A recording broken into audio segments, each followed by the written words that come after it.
Assalamualaikum warahmatullahi wabarakatuh. Waalaikumsalam warahmatullahi wabarakatuh. Bu Yuni, Pak Rizky, bagaimana kabarnya? Alhamdulillah baik. Alhamdulillah baik ya Bu.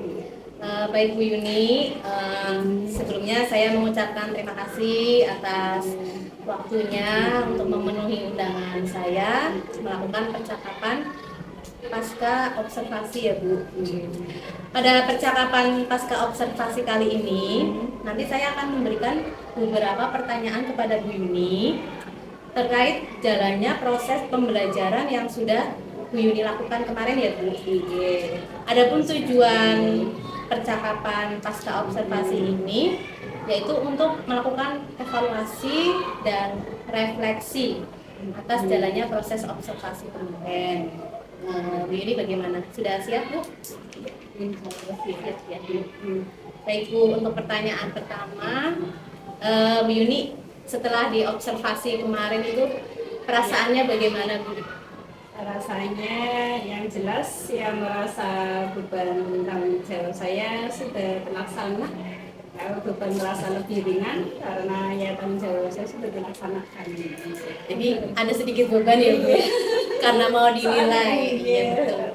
Karena ini kan baru pertama kali pembelajaran berdiferensiasi. Oh iya, bebannya karena melakukan pembelajaran yang model baru ya Bu. Ya, baik ya Bu. Kemudian bisa diceritakan Bu untuk area pengembangan yang sudah Ibu lakukan dalam kelas. Kemudian tahapan-tahapan pembelajaran yang Ibu lakukan kemarin. Jadi diceritakan secara singkat proses pembelajaran kemarin serta area pengembangan yang sudah dicapai. Untuk tahapan-tahapan dalam pembelajaran kemarin meliputi 3 kegiatan, antara lain kegiatan pendahuluan, kegiatan inti, dan kegiatan penutup.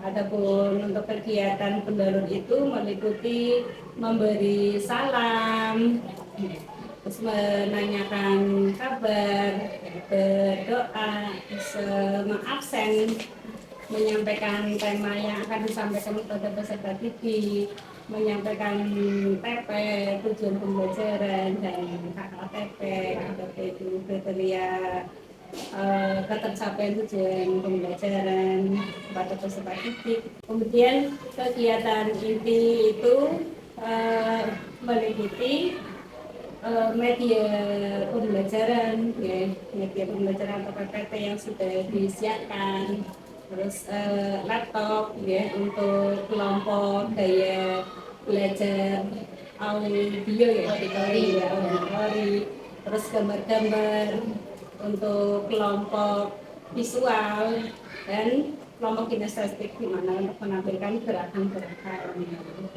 Dan terakhir kegiatan penutup itu meliputi menyampaikan kesimpulan, memberikan penguatan kepada peserta didik, memberikan kesempatan kepada peserta didik untuk bertanya tentang materi yang apabila belum paham, yang masih belum paham.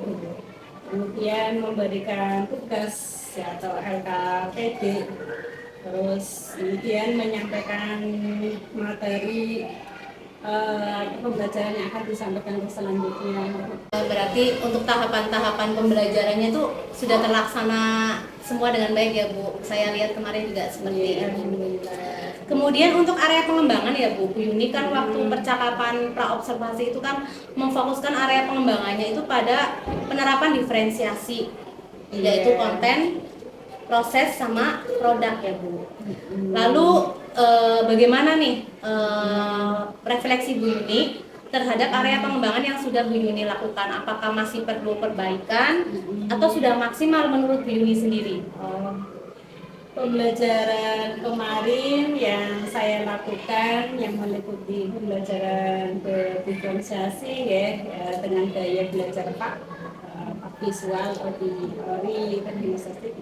Saya kira itu belum maksimal, belum maksimal, dan tentunya masih banyak perbaikan ya, untuk kedepannya agar bisa lebih maksimal.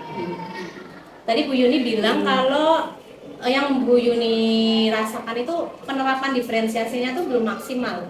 Iya. Kalau boleh tahu kendala atau kekurangan yang Ibu alami itu dalam proses pembelajaran diferensiasi itu apa? Kendalanya. Kenapa sampai Bu Yuni menganggap belum maksimal? Kendala yang saya hadapi dalam pembelajaran berdiferensiasi di kelas adalah itu merupakan tantangan bagi saya, ya, karena pembelajarannya berdiferensiasi, Iya. baru, di mana pembelajaran kelas itu kan antara lain harus penyelesaian kebutuhan Belajar. penyelesaian kebutuhan belajar peserta didik, ya, dalam arti kan harus mengidentifikasi, memahami kebutuhan peserta didik yang berbeda di setiap kelas. Ternyata ini sulit juga ya, menyesuaikan kebutuhan setiap peserta didik sih ya.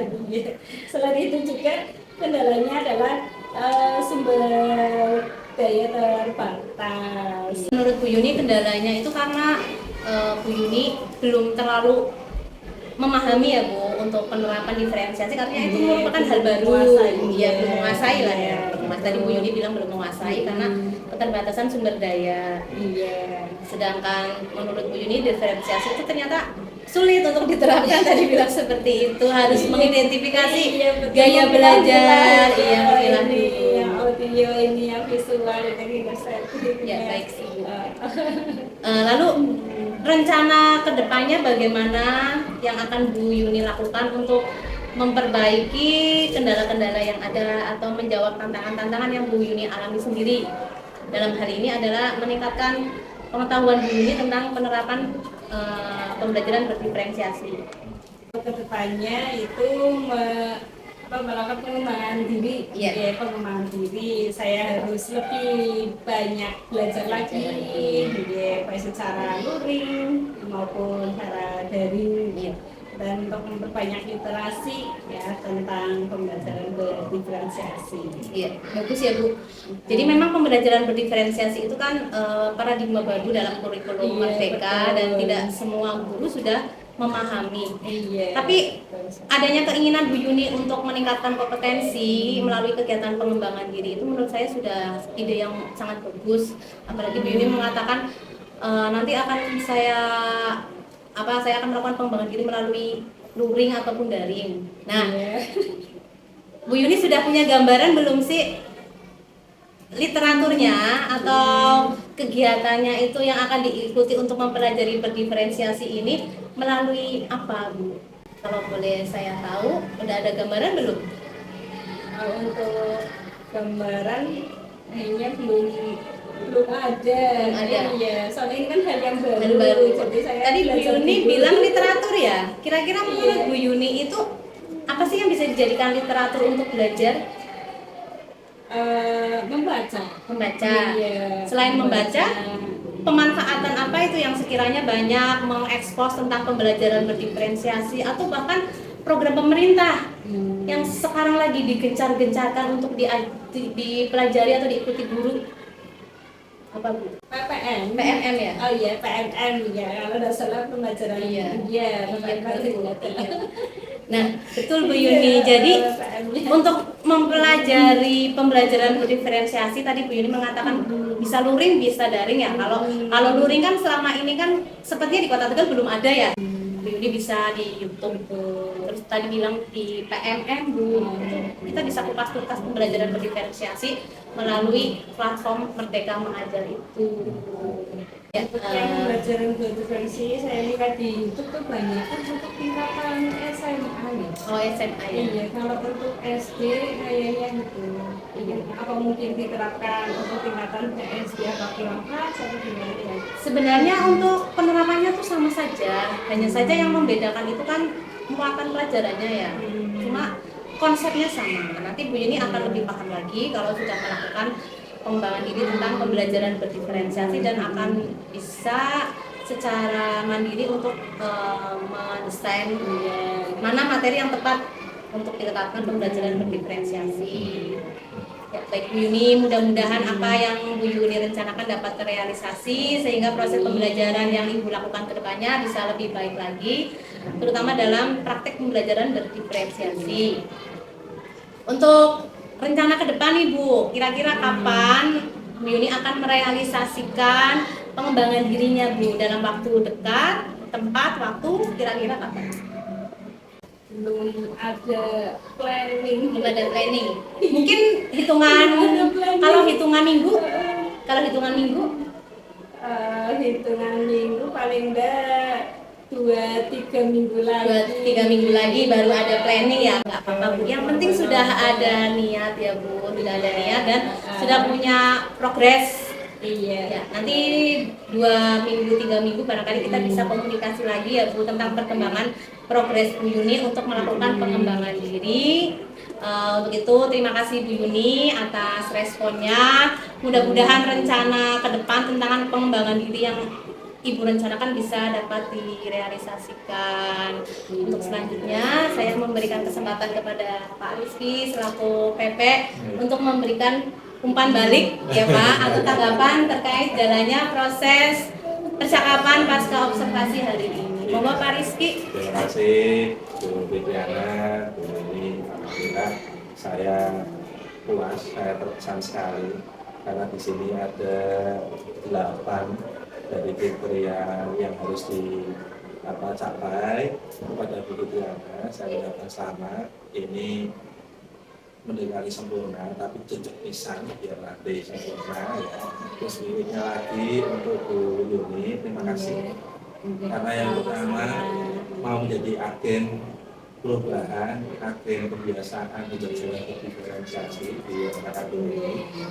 Harapannya baik Mbak Ana dan Bu Yuni bisa memberi pengaruh pada teman-teman untuk melakukan bersama.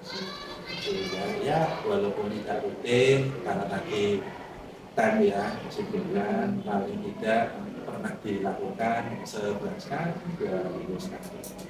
Oke, itu terima kasih. Ya, terima kasih Pak Rizky atas umpan balik dan tanggapannya terkait jalannya proses percakapan pasca observasi yang kami lakukan. Baik Pak Rizky, Bu Yuni, selesai sudah rangkaian kegiatan hari ini. Saya ucapkan terima kasih banyak atas waktunya. Bu Yuni juga terutama, terima kasih ya Bu. Ya, sama-sama. Oke, semoga wassalamualaikum warahmatullahi wabarakatuh. Waalaikumsalam.